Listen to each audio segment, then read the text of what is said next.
Sejam bem-vindos a mais um episódio do podcast Vivendo. E hoje eu estou com uma grande convidada, amiga aqui de Porto Velho, um pouquinho distante de casa. Veio pegar um pouquinho de frio aqui em São Paulo, né, Paula? Obrigado por ter aceito o convite para a gente poder fazer esse bate-papo aqui sobre... Você acabou de me perguntar sobre o quê? A gente vai descobrir ao longo do podcast. Ai, que bom. É um prazer estar aqui com você, que foi uma inspiração para mim. Tá aqui em São Paulo, que tá frio mesmo. Chegar de Rondônia pra cá. Não tá não. Vai, ó. Tô até com a manga arregaçada mas olha aqui. como é que eu tô. É que eu deixei outra parte lá, né? Guardadinha. Obrigada mesmo, Patrick. Muito bom. Maravilha, Paula. Me conta um pouquinho quem que é a Paula, né? Para quem está nos ouvindo, nos assistindo aqui. E, nas suas palavras, o que você quiser falar. Então, sou a Paula, né? Sou médica, ultrassonografista. Sou mãe de 2 meninos adolescentes. Sou divorciada e... Bom, o que mais que eu posso falar de mim? Gosto de esportes, né? E sou, assim, eu estudo muito a parte da saúde da mulher. Eu gosto muito dessa parte. E estou sempre buscando atualizar, aprender. E estou nessa área de endometriose, inclusive por causa de você, né? Que me inspirou. Quando eu comecei a fazer ultrassonografia, você falou, Paula, o que você acha que uma área muito, assim, que 1 em cada 10 mulheres tem endometriose, acho que é uma área muito boa para você trabalhar, porque em Rondônia, na região norte, eu tenho pacientes lá e eu não tenho um diagnóstico muito eficaz. E aí eu comecei a pensar. Eu nem endometriose naquela época, eu pensava assim, tanto como hoje eu vejo que tem muito, sabe? E aí, falei, vou atrás, vou ver. E comecei a gostar. E comecei a seguir mais você no Instagram. E ver tanto que você melhorava a qualidade de vida das mulheres. E como que era importante, né, fazer esse diagnóstico. E aí eu tô nessa busca, nessa área. Acho que é uma das coisas mais, assim, a gente tem que tentar se diferenciar, né? Pensando em carreira, em tudo, acho que é importante a gente poder se diferenciar, oferecer coisas que poucas pessoas oferecem. E nada melhor do que se diferenciar em algo que vai realmente fazer uma mudança na vida das pessoas, né? Nossa, como faz? Então, quando a gente se conheceu lá em 21, né? Começo de 21, carnaval. E Era carnaval? Era carnaval. Mas não estávamos no carnaval. Não estávamos, a gente estava num hotel tranquilo, de boa, lá em Flecheiras, né? Flecheiras, no Ceará. E aí uma paciente minha, uma amiga em comum, né? Vocês estavam... Teve uma excursão de Porto Velho para lá, né? Quase isso. Alguém ia casar ali no Nordeste. E aí a gente acabou se conhecendo, a gente batendo papo, falando de medicina, eu falei, por que não, né? Acho que é um jeito de se diferenciar e oferecer algo que é carente na região e com certeza tem muitas mulheres que se beneficiariam disso. Nossa, né? e de verdade, você fez total diferença, sério. E hoje eu vejo que no meu estado, tanto que tem mulheres diagnosticadas, que têm 40 anos, sempre sofreram de endometriose, fizeram sempre ultrassom, e como que ela vai fazer o tratamento se ela não tem um diagnóstico, né? E agora tem, e assim, é por causa de você mesmo, né? Eu continuo em busca, porque a endometriose é uma doença muito complexa, né? Com certeza. Com certeza. Tanto no diagnóstico, como eu acho que no tratamento. Com certeza, a gente está aprendendo cada vez mais, né? Cada vez mais surgem trabalhos sobre o assunto, sobre análises mais moleculares, genéticas, coisas que a gente não fazia ideia no passado, que hoje a gente tem tecnologia para fazer também, né? Então, a qualidade dos exames de imagem melhorou, a qualidade do tratamento clínico e cirúrgico melhorou também. Então, a gente vai sempre aprendendo com isso, né? Patrick, inclusive, eu sei que mas eu tenho várias dúvidas, né? E eu acho que as pacientes, as mulheres também, porque assim, endometriose, às vezes a mulher acha que é só mesmo uma cólica menstrual, de verdade. E ela não, né? Ela engloba até o emocional. Eu vejo que tem muita paciente que vai fazer o exame comigo que tem depressão, que tem ansiedade, né? Com certeza. Eu acho que a gente já fez no passado um post e até conversando com a Lilian Donati, que é uma das nossas referências em psicologia, que a gente falava sobre o ciclo de vida da endometriose. E a gente faz um mix de algumas coisas. O ciclo de vida de uma paciente com dor crônica, o ciclo de vida de uma paciente com infertilidade, o ciclo de vida de uma paciente que não sabe o que é, que está errado. Então, tudo isso gera angústia, gera ansiedade, pode gerar depressão, né? Então, é fundamental a gente entender esse todo, né? Quando a gente vai lidar. Você acabou de ver a gravação com uma outra paciente aqui e uma das coisas que ela mais falava foi sobre o acolhimento, né? E é fundamental isso, porque eu não posso querer simplificar. A gente tenta simplificar para a paciente entender o que está acontecendo. Mas no acolhimento, no tratamento, eu não posso fazer essa simplificação. Eu tenho que entender toda essa complexidade, essas facetas, para que eu consiga fazer, para que eu consiga Cuidar e fazer um cuidado melhorar, integral, né? Assim, eu sei que falar esse cuidado integral talvez as pessoas achem marqueteiro, mas a gente consiga confeccionar o melhor tratamento para aquela pessoa, né? Porque o que pode ser bom para você pode não ser bom para mim e vice-versa, né? Ou seja, Então, é individualizado, exatamente, né? exatamente. Você faz isso muito bem, porque você tem essa sensibilidade, é notório. A gente se treina para isso, para tentar aprender. Lógico, conforme a gente vai atendendo mais e mais mulheres também, a gente vai aprendendo, né? Acho que isso é uma coisa fundamental, assim. Tem pessoas que sim têm dons, né? Seja de sensibilidade, seja de expertise cirúrgica, seja de raciocínio. Tem pessoas que conseguem treinar, né? Eu acho que mas mesmo a pessoa que tem o dom, se ela não treina, ela não desenvolve. Na verdade, eu acho que para isso tem que ter não só a técnica, você não precisa ter só a técnica, tem que ter o cuidado, tem que conhecer da paciente. Então são vários pontos para poder englobar o verdadeiro tratamento para a paciente. Você tem. Isso é legal. Eu acho que tudo para o sucesso precisa de alguns pontos, não só da técnica. Eu preciso ter o conhecimento, eu preciso ter alguma expertise e ter a sensibilidade. E você Sim. tem. E a gente precisa ter, né? Eu não posso fazer só um exame também, da mesma forma, só fazer o exame de imagem e pronto, a paciente vai embora. Eu também preciso conhecer a história dela. Isso, né? Nossa, doutora, fui lá, fiz o exame e tal. Às vezes o exame até foi bem feito, mas o médico nem olhou na minha cara, né? Nem conversou comigo, foi lá, me cutucou, tal, tudo. Não. E não gostei. Não consigo. E às vezes foi até um exame que foi tecnicamente bem feito, mas não teve um acolhimento, né? Ao passo que o que a gente gosta e o que a gente preza nos nossos parceiros, assim, em todas as áreas que a gente tenta formar parceria para fazer um bom tratamento, é isso. É pensar uma pessoa que consiga ali juntar uma boa técnica, mas um bom acolhimento, uma boa empatia, uma boa sensibilidade, entendeu?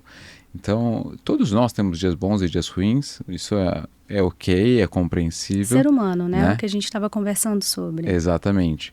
Mas eu acho que é fundamental isso. A gente, quando a gente se propõe a ser médico, a gente está se propondo a lidar com pessoas.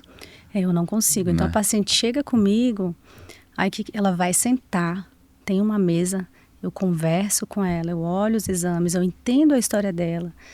Ela tem um cheirinho, a gente coloca uma lavandinha na mão dela para ela poder uma aromaterapia, para ela ficar mais tranquila, ter uma música, uma meinha no pé dela, sabe? Para ela sentir mais, sabe? Ela já vai tão tensa para saber se tem endometriose, mulheres com 40 anos, com dor, foram já em todos os médicos, também tem isso, né? E fala, nossa, eu nunca fui diagnosticada, nossa, eu tenho dor e todo mundo fala que é normal, sabe? E a gente vai fazer o exame e ela tem. Então, assim, ela não tem esse cuidado. Então, é muito legal a gente chegar e aí ver o celular tá tocando. E agora? É o seu? Não, deixa ele tocando, não tem problema nenhum. Deixa lá, segue o jogo. Então, assim, o que é legal? A gente fazer esse acolhimento que ela nunca teve. E os médicos que atenderam elas, muitas chegam com esse relato. Não, eu fui e falou que é normal, que eu tenho que essa dor é normal, que é só tomar remédio que passa, que eu tenho que aguentar. Eu escuto isso todos os dias, Patrick. E assim, infelizmente, a gente tem uma coisa que veio para tentar democratizar e facilitar o acesso à saúde, mas que infelizmente trouxe uma consequência não tão boa, que são os convênios do seguro-saúde, né? Então, assim, quando você aceita atender convênio no seu consultório, você está aceitando seguir as regras do convênio, né? Então, assim, por que eu não atendo? Porque quando eu vejo uma remuneração baixa por consulta, eu me recuso a colocar 4, 5 pacientes em uma hora para tentar no montante conseguir uma boa remuneração por hora. Né? Eu falo, cara, não é assim que funciona. Que não é o teu assim, tipo de tratamento que você quer trazer para tua paciente. Exato. Tu quer não só diagnosticar, tu quer tratar ela como eu tu tentei. tem. Eu era recém-formado, tinha acabado de sair da residência, fui atender num ambulatório de um convênio, que não vale aqui citar o nome, e a regra era muito simples, eram 5 pacientes por hora, com direito a 2 encaixes. Invariavelmente, Quanto que dava? Eu tinha 7 pacientes por hora, invariavelmente. Então, quanto tempo para cada um? Menos de 10 minutos. Não tem nem como eu dar bom dia, porque eu já sou lenta, não conseguiria. Menos de 10 minutos para atender pacientes. Eu não conseguia conversar, eu não conseguia criar intimidade, eu não conseguia examinar. Então, qual foi a minha opção? Saí. Eu saí. Teve a coragem de seguir o que você Exato. queria. E aí, o que eu fui fazer? Poxa, acabei de ser... Estou um recém-formado. Eu não tinha consultório com pacientes lá para pagar minhas contas, mas eu tinha minhas contas para pagar. E fui dar plantão. Fui dar plantão e, em paralelo, eu fazia meu consultório. E aos poucos, conforme eu fui construindo minha clientela, eu fui largando dos plantões. Então eu fui conseguindo me tornar independente dos plantões. Só que foi assim, uma coisa, meu, sério, putz, e é lógico que tem dias que você tá lá com o plantão, você tá morto de cansaço de novo, vou dar plantão e tal. Mas eu pensei não no curto prazo, eu pensei no médio. Olha que legal, né? Patrick. E assim, putz, Patrick, mas quantas pacientes não têm acesso a você? Sim, é verdade. Quantos anos eu atendi voluntariamente no SUS? Né? Então, assim, eu também fiz, e continuo fazendo, não falo muito, mas eu fiz muito trabalho, entre aspas, filantrópico, atendendo no SUS gratuitamente, operando no SUS Mas gratuitamente. eu acho que até, por exemplo, né? Até para poder... podcast, o seu Instagram, são maneiras de levar sim, também. Sim. Entendeu? Então, é isso. Assim, por exemplo, o e-book que nós construímos, gente, é gigantesco. Está em português, inglês e espanhol. Patrick, por que você não cobra o download do e-book? Eu falei, não, eu não fiz o e-book para ganhar dinheiro. É para informar. Eu fiz o e-book para levar informação, para ajudar. Tem inúmeras pacientes que acessam o e-book que talvez não tenham condições de pagar uma consulta, uma cirurgia comigo. Verdade. Mas com o e-book elas têm informação, que já é muita coisa. É, porque eu vejo mesmo, muita paciente que chega também para fazer o exame, elas falam, olha, eu não tenho essa cólica tão forte que todo mundo fala, então eu não devo ter endometriose. Ah, não, me falaram que isso é normal. Então elas não têm a informação. Eu digo que tem 3 pontos para demorar, né, que o diagnóstico demora em mais ou menos 7 a 10 anos para diagnosticar. Eu acho que o primeiro é a própria paciente, ver se você acha que eu estou certa, porque ela normaliza aquela dor. Com certeza. Né? Então ela sempre teve, ela acha que é normal, igual o sangramento. Sempre teve dor na relação, então foi aquilo que ela conheceu, então é normal. Então quando a gente pergunta, que ela vai pensar, né? Então acho que o primeiro passo é a paciente que não tem ela não tem o conhecimento que não é normal. Sim. O segundo é o colega médico que não fica atento e não dá uma valorização para essa dor da paciente. Ela pode até chegar, nossa, eu tenho uma dor horrível, né? E o colega, o ginecologista, o médico, ele não fica atento a essa dor e normaliza e fala, não, isso é normal.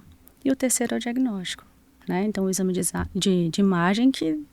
Então são 3 pontos. Uma coisa a mais. Família e a sociedade também normalizam. Cultura, né? Então, às vezes, várias vezes. Que doença, né? Porque a paciente normalizou e a mãe ou o pai também normalizam, né? a tia, enfim, a prima. A avó que já Exato. foi criada dessa forma, menina, isso é coisa de mulher. Isso é coisa de mulher. Toda Exato. mulher tem cólica, para de frescura.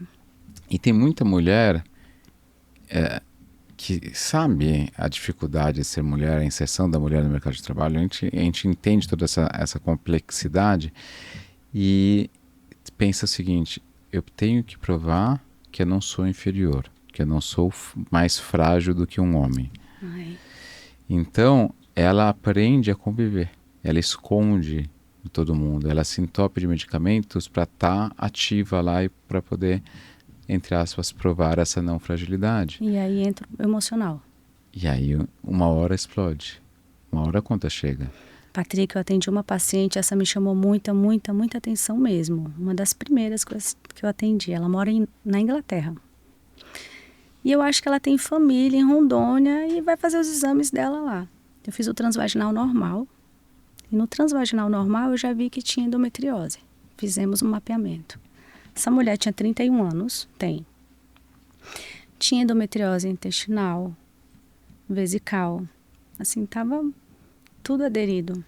Com 31 anos, morando no primeiro mundo, né? Quando terminou o exame, ela baixou a cabeça. Eu falei assim: doutora, eu não estava ficando louca. Eu Sim. tinha essa dor. E lá, o chefe dela achava que ela estava doida. A filha dela falou que ela precisava de psicóloga. E o casamento dela estava um triz para acabar, porque ela tinha dor e ela não conseguia ter relação sexual.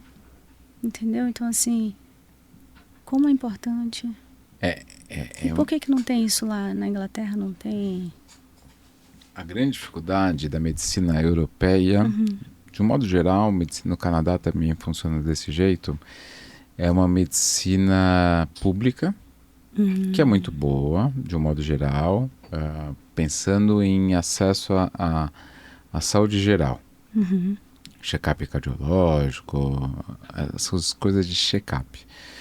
Mas, quando você precisa de um especialista, você não tem como procurar um especialista por conta própria. Você precisa ser encaminhada pelo seu médico generalista. Então, Tem isso lá? Então, assim, você acompanha com o médico de família e o médico de família, quando necessário, te encaminha para um especialista. Não. Então, esse é o trâmite habitual da medicina lá. Lógico que existe o private practice, né, que é a medicina privada, mas a maior parte das pessoas utiliza a medicina pública lá. Então, chegar até o especialista, às vezes, é mais difícil do que aqui. Entendi. Então, a gente tem uma quantidade significativa de pacientes europeias, significativa aí de canadenses que acabam vindo para cá por causa disso. Porque elas conseguem, hoje ainda mais com internet... E elas conseguem assistir, por exemplo, esse programa. Sim. Ou te achar no YouTube. E o YouTube ainda permite a tradução, né? Ele consegue... é?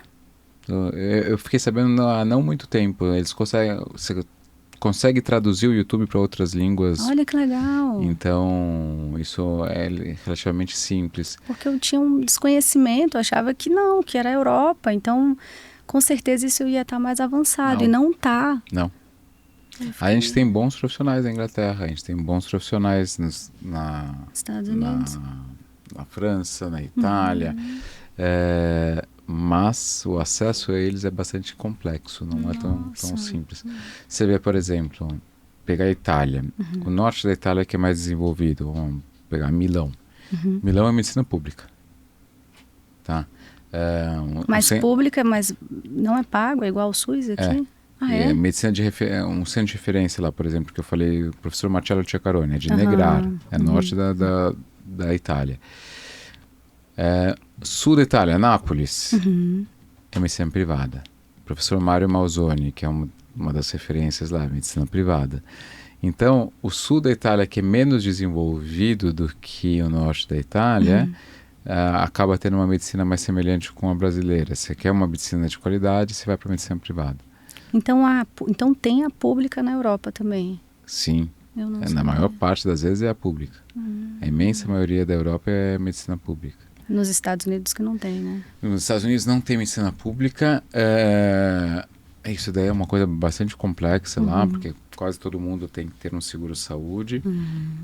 Mas tem, eu não entendo direito, mas existe uma coisa de renda para você poder ter algum acesso à saúde, então você não é largado completamente, mas é bem cara a medicina dos Estados Unidos. E infelizmente muita coisa não é de qualidade, tem muita coisa que ainda deixa a desejar. Melhorou muito nos últimos anos, mas assim, a gente vê o acesso, o contato com o médico é completamente impessoal. Por exemplo, você vai no ginecologista, você tem muito mais contato com a enfermeira do que com o ginecologista em si. É mesmo? Quem tira a história é a enfermeira, quem te posiciona é a enfermeira, o médico chega, te examina e sai da sala.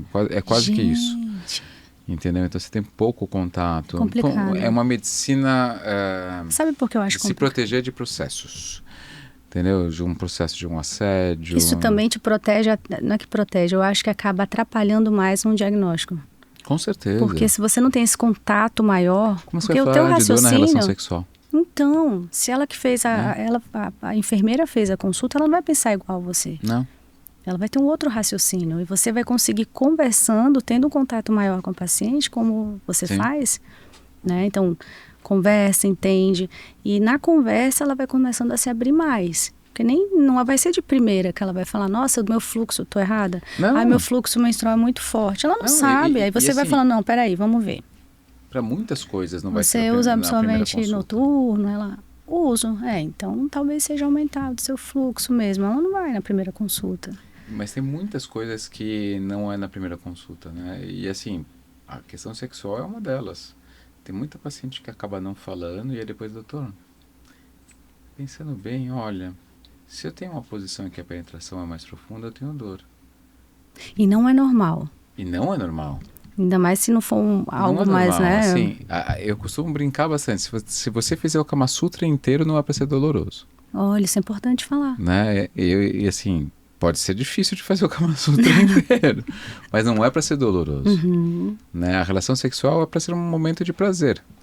Né? Cada um tem as suas preferências, tem o jeito que vai gostar de fazer ou não, mas não é para ter dor. E eu acho que muitas pacientes acabam não falando. Elas vão muito com o marido ou não? A maior parte não vai com o marido. Melhor. Assim, melhor ela tem que estar mais à vontade. Mas eu Porque acho às vezes legal ela quando acha... eu acho legal quando traz o marido. Eu acho legal para ele também ter noção do que está acontecendo. Que para ele não achar que é a esposa, que está querendo... Exatamente. Que não quer, que é... Ai, porque muito... a gente consegue mostrar muito isso para ele. Ó, tá vendo porque sente dor? Olha, exatamente isso, tal. Às vezes a gente tem o desenho da endometriose. Sim. Olha onde que é, tal. Então é isso que você sente dor. Olha. Se você sentiu com o meu dedo quando eu te cutuquei, imagina uma relação sexual. Porque quando eu te examino, eu faço assim.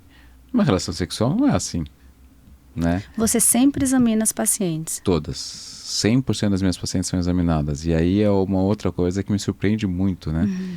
Tem muita paciente que vai num ginecologista e não é examinada. A maioria, assim, dos ginecologistas, eu ouço que não examinam mesmo. Não fazem um toque. E no toque você consegue ter uma noção se ela tem endometriose? A gente aprende na propedêutica que o diagnóstico, o raciocínio diagnóstico é feito com a história e exame físico na imensa maioria das vezes. Só aí que eu vou pensar o que eu vou pedir de exames auxiliares. Então, é completamente descabido você não examinar um paciente. Ah, mas ela é virgem. Em 7 minutos você consegue fazer esse exame? De jeito nenhum. De jeito nenhum. Não tem como, né? Não tem como, né? É impossível. Mas a paciente é virgem. Tá bom, não vou fazer toque. Realmente, não vou fazer toque. Mas eu vou avaliar.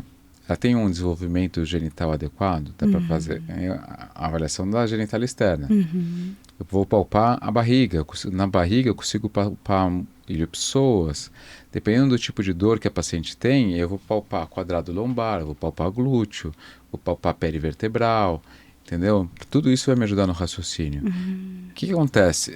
Quando a gente pensa numa dor, e é muito comum uma irradiação para posterior, né? Lombar, bumbum, coxas, virou meio moda falar que é acometimento de nervo. Virou que eu já ouvi também. A gente vê, assim, é torto e direito. E você pega os grandes estudiosos de neuropelviologia, vou citar o maior nome do mundo, o professor Marco Possover. Vou citar um brasileiro que é um grande nome, no Célio Lemos, que está no Canadá. Eles te mostram que a imensa maioria dos casos dessas dores não são por acometimento do nervo. Não? Não. A maior parte dessas dores são por contraturas de musculatura e... Começa a ficar mais rígida por conta da dor crônica? Uhum. Olha que E interessante. por, eventualmente, acometimento extrínseco do nervo. Então, eu estou com um nódulo que está comprimindo o nervo, mas ele não está infiltrando o nervo. Uhum. Né? Graças a Deus, a infiltração do nervo é rara. E por que graças a Deus? Porque o nervo não regenera. Então, se eu precisar mexer no nervo que está infiltrado, eu vou lesionar o nervo. Uhum. Né? E se eu pensar em dores lombares, eu estou pensando em grandes nervos somáticos, como obturador, como tronco lombosacral, como ciático. Se for mais pensando em região genital, como pudendo. Então não aliviaria a dor dessa paciente, né? eu tenho que Ou fazer sim. todo esse racional. Então, quando eu vou fazer uma avaliação de uma dor, eu preciso pensar na distribuição dessa dor. Então, aí eu tenho que pensar em umas coisas que a gente aprendeu lá na faculdade, chamado dermátomos. Né? Sim. Então, eu tenho que lembrar o território que é inervado por cada nervo. Isso vai me ajudar no raciocínio. E muitos dos nervos vão inervar a parte posterior. Mas, fazendo um paralelo até com hérnia de disco, e eu falo com propriedade que eu tenho duas, muitas das dores não são pela hérnia, são por contraturas de musculatura perivertebral, contraturas de musculatura do glúteo médio e mínimo, mais do que o Gente, máximo. que interessante. Então, quando você palpa o perivertebral, quando você palpa o glúteo, quando você palpa o ilho-psoas, né? O paciente semana passada tinha um ilho-psoas que estava uma pedra. Você já consegue fazer o raciocínio diagnóstico. Então, no mesmo uma paciente virgem, é importante eu examinar. Entendeu? Não só para ver desenvolvimento puberal, mas também para fazer a correlação da clínica com os achados. Então, né? olha, sua consulta e seu exame físico em uma paciente leva, assim, claro que cada uma é individualizada, né? Mas se leva mais ou menos Uma hora. Uma hora. Exato. Não é porque você não tem que ter pressa, né? Precisa Sim. conversar assim, muito frequentemente eu passo dessa uma hora. Né? O Então, primeiro passo é conversar e entender, né? O que eu preciso dói, entender, aonde, eu preciso o que entender o que está com acontecendo. ela. Né? Mas doutor, por que você vai ver isso? Por causa disso. Né? Mas por que eu tenho contratura? Né? E aí, o que é contratura? Né? Então, tudo isso a gente tem que explicar. O músculo, ele contrai, ele relaxa. Então, assim, tem uma manobra que a gente faz no exame ginecológico que eu aprendi com a fisioterapia, por exemplo. Olha que legal. Que é fazer uma manobra para palpar os obturadores internos. E aí, 100% das pacientes que eu faço essa manobra nunca tinham feito isso antes.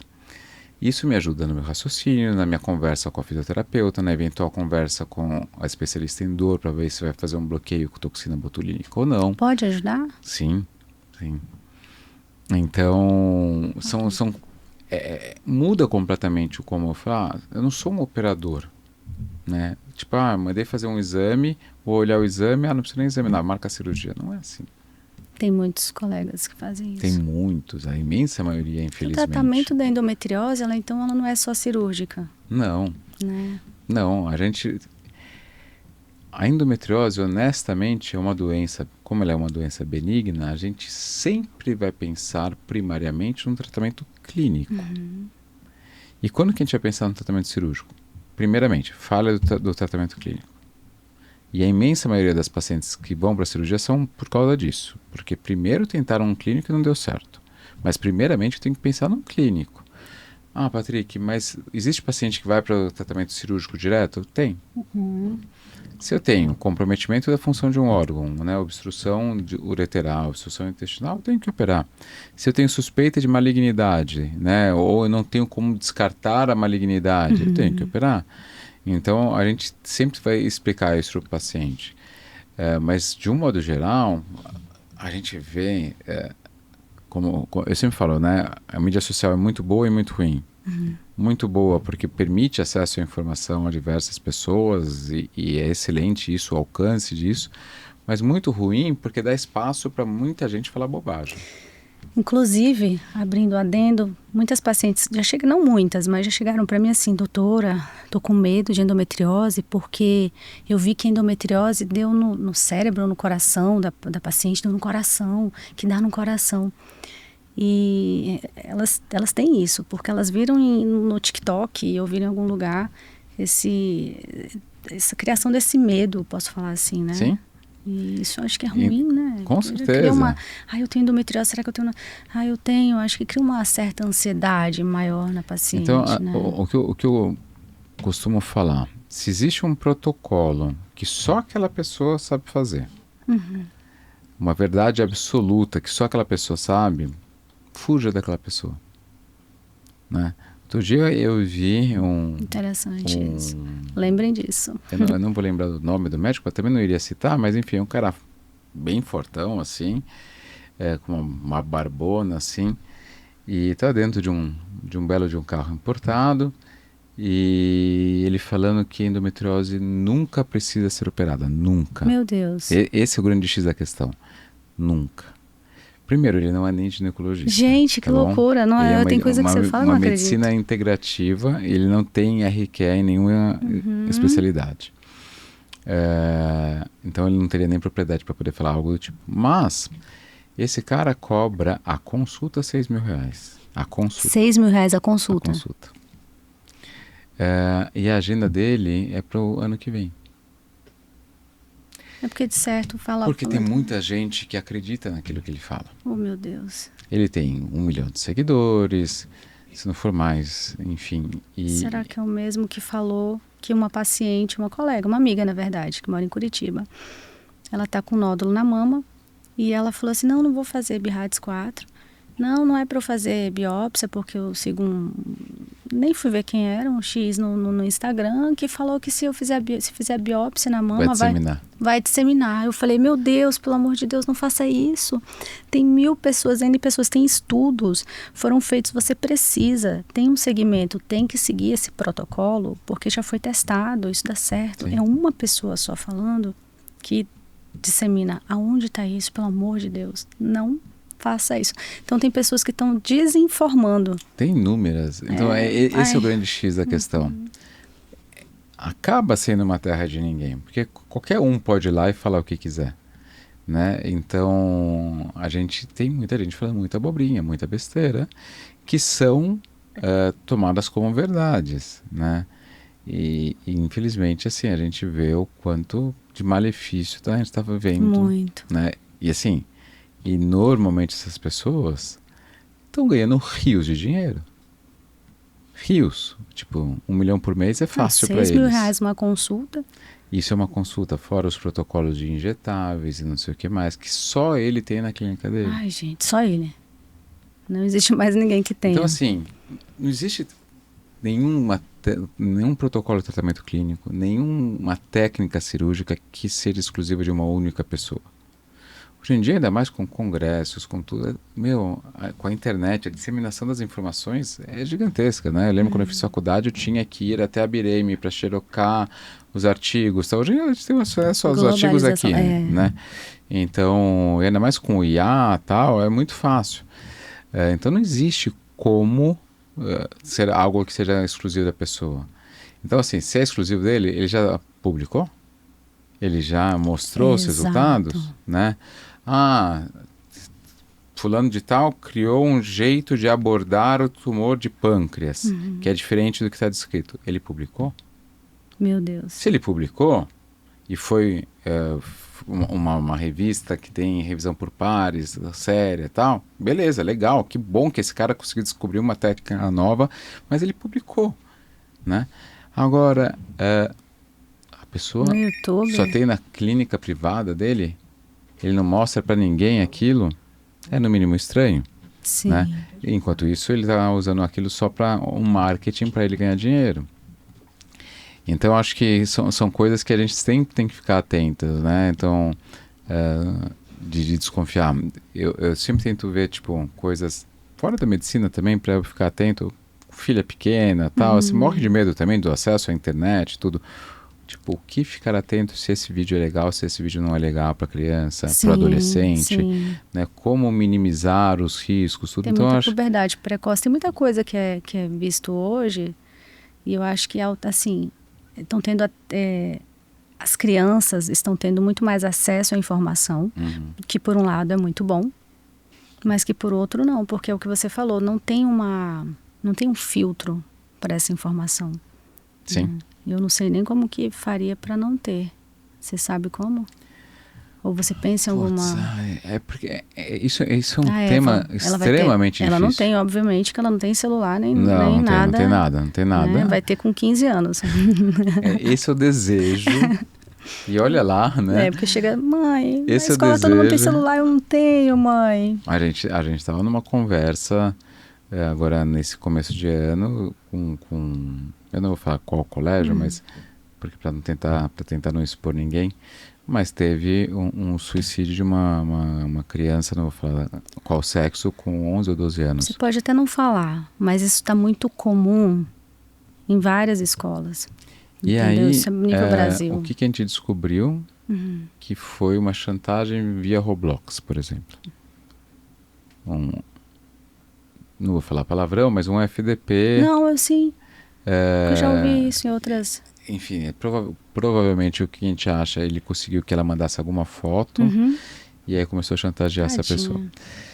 Então, assim, gente, como minimizar isso, tal, né? Pô, mas 11, 12 anos, né, teoricamente todo mundo já tem, tal. Será que dá? Será que não dá? Será que a gente dá com 15? Mas, eu vou ser o odiado pela minha filha, mas ao mesmo tempo, hoje, tipo, é praticamente impossível você ficar sem celular eu hoje. acho que o primeiro ponto é a conversa com ela. Exato. Né? Olha, acontece isso aqui, pode ser que pessoas venham falar com você, não acredite em tudo. Né? E conte sempre comigo, não que tem que ser amigo, amiga, né? Você é pai, é mãe, tem que ter o respeito, tem que ter uma abertura e ela saber que ela pode contar sempre com você.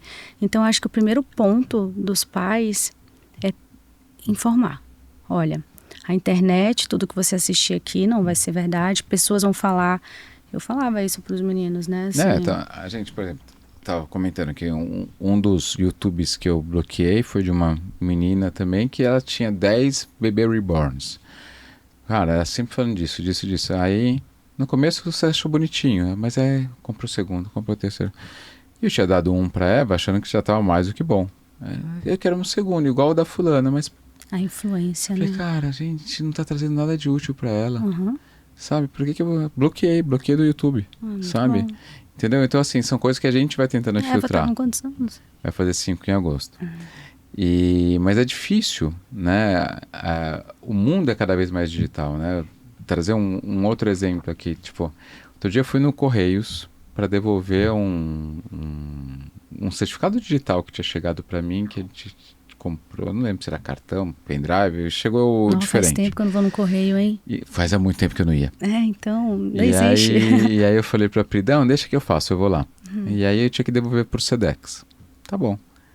Não, senhor, agora existe um aplicativo dos Correios que sempre quando você manda um Sedex, lembra que tinha um papelzinho que você declara o que tem lá e o valor daquilo? Sim. Essa declaração é digital. Aí eu perguntei pra ele, tá, mas, por exemplo, minha mãe tem 79 anos, ela não usa celular, a minha mãe. Tá bom? Ela não usa. Então eu só consigo falar com a minha mãe como nos velhos tempos, quando ela tá em casa. Pelo telefone, não manda WhatsApp nem nada. Não usa celular. Se minha mãe quiser mandar um Sedex para a família dela em Minas, ela não pode? E a resposta? Ele ficou assim, tipo, ele bugou. Então, assim, existe uma exclusão digital. Né? Aí a gente pensa, putz, existe uma exclusão digital.